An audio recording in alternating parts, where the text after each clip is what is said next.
from Lincoln, Maine asks, how do you season an old cast iron skillet? Let's say you see an old rusty frying pan that's cast iron at a yard sale, and you say to yourself, well, gee, that's too short, it's not worth anything.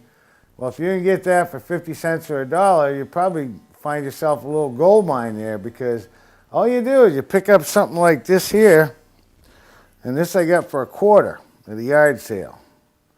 And it's pretty short, wouldn't you say? And what I do with it is, it's remarkably easy, and I haven't heard of anybody else doing it this way, is I take and I put my wood stove, I get a good bed of hardwood coals going in the wood stove, and when it's all hot coals and no more wood, and I'm ready to let the fire die down for the night, I take the frying pan and I chuck it in the wood stove, and then in the morning I'll come down, the coals are all cooled off, and you can take the frying pan out and it's covered with just a little bunch of dust. And you take the dust and you just take a little wire brush like this here, and you just simply go like that, and it comes off, and you got brand new cast iron pan. But now it has to be seasoned, okay?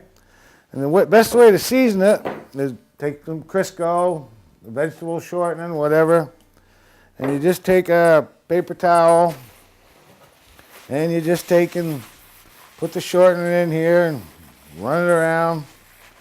And what you're doing is you're putting the shortening inside and on every inch of the outside. And what happens is you're getting a coat almost like oil would be to oil a piece of machinery. And then you take and you can season it various ways. Now, I was talking with John about it. John likes to stick his in the oven for 4 or 5 hours at a low temperature.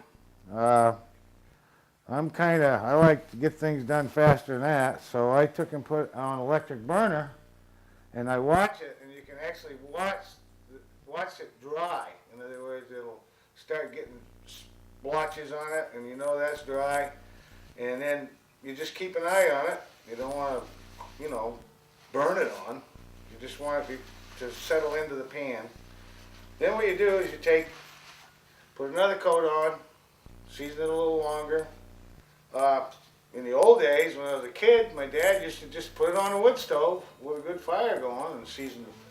So what happens is you take a yard sale piece of rust, and it ends up looking like this here. In this case, this is a number 3 Griswold, which is probably worth $25, $30. So, don't throw away your old cast iron pans, folks, or call me up and I'll give you 50 cents for them.